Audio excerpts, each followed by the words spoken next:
One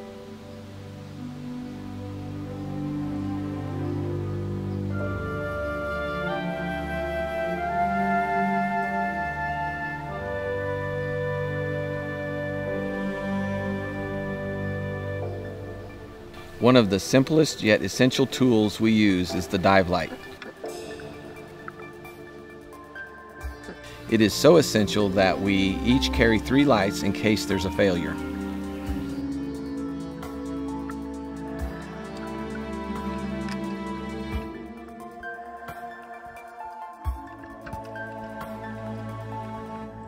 A rebreather recirculates your breath.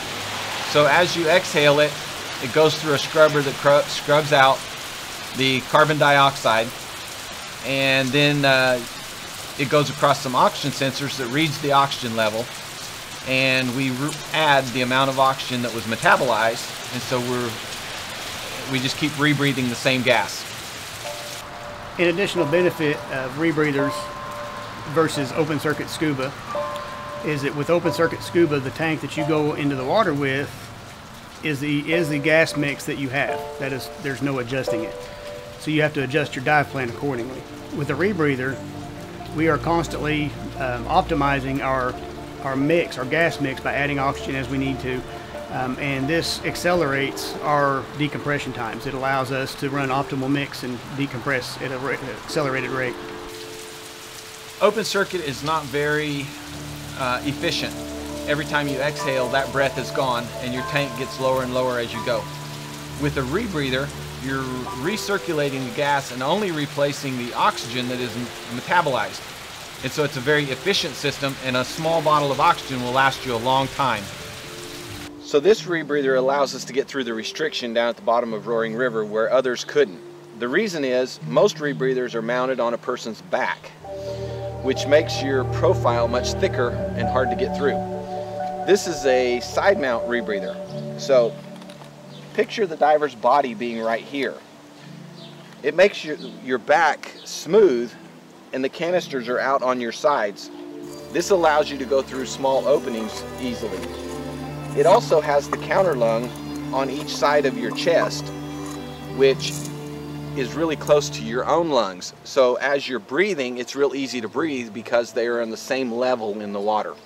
So we need bailout gas because if there's any sort of issue with the rebreather, then you switch to breathing the bailout gas. And so it's a safety measure. You always have enough bailout gas that even if you have a complete failure of your rebreather at depth, you can breathe the bailout gas and get to the surface safely. Today I'm setting up one of our stage bottles that will be leaving in the cave. So a stage bottle is different than a standard scuba tank. It has a particular gas in it. And on a project like this, it's really important that any diver is able to know exactly what gas is in the tank, because we're using gases that might be toxic at one depth, though they're appropriate to breathe at another depth. So every tank is analyzed, and you can see that we've marked what the gas is. This one contains 51% oxygen, and the maximum depth that this can be breathed at is 70 feet. And you'll see that the tank is marked to be able to be used at 70 feet. We have divers in the water that will be hauling tanks down to the appropriate depths, and it's really important that anyone be able to go to a tank, know what's in it, and what depth it should be at. The regulators we use for cave diving are also a little different than standard ones. They use what's called a DIN thread that allows us to thread the regulator securely onto the tank so that it can't be bumped off if you hit a piece of the cave. Not that we would ever do that, but. And we put the hoses under bungees or hose keepers so that they don't get tangled as we swim through the cave.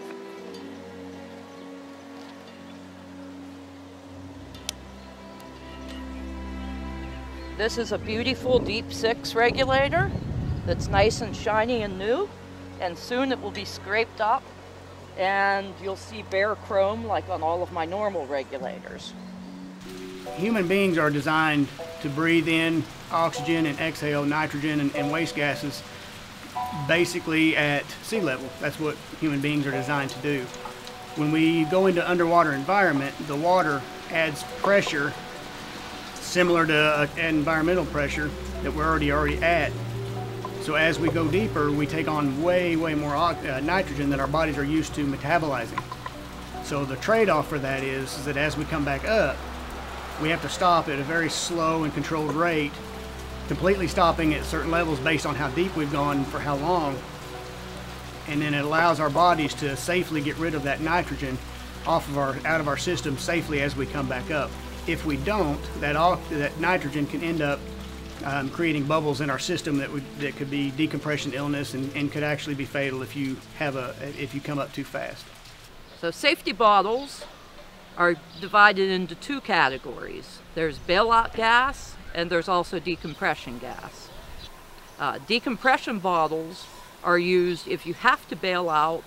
These have higher levels of oxygen and will help your body eliminate the nitrogen as you're coming up towards the surface.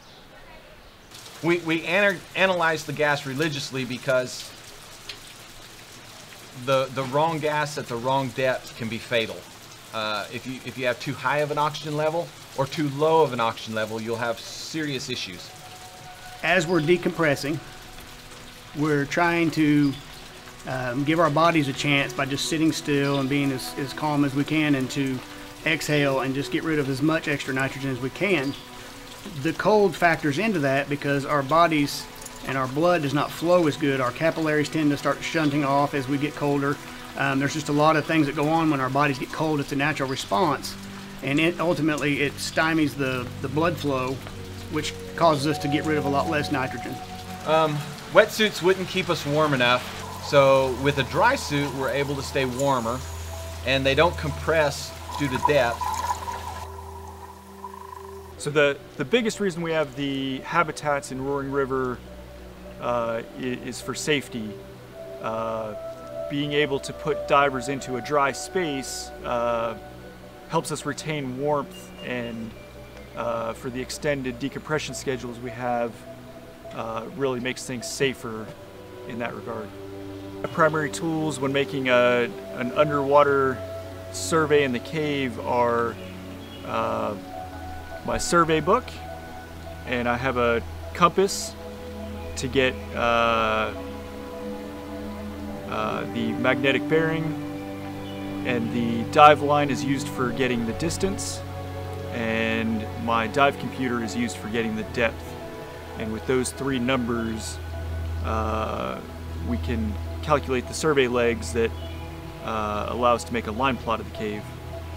So the equipment that I'm using to do the underwater photography and videography is it's very similar equipment to what you've seen photographers use up on the surface, with the exception, obviously, a camera by itself isn't going to be waterproof down to 470 or 500 feet. So I take my Sony camera that I have and I put it into a Nauticam brand underwater aluminum housing, and that actually makes the camera so that it's waterproof, so that we can actually take it under and shoot the shots that we're trying to get. Shooting video and photography in a cave, one of the most challenging things that you're going to run into is light.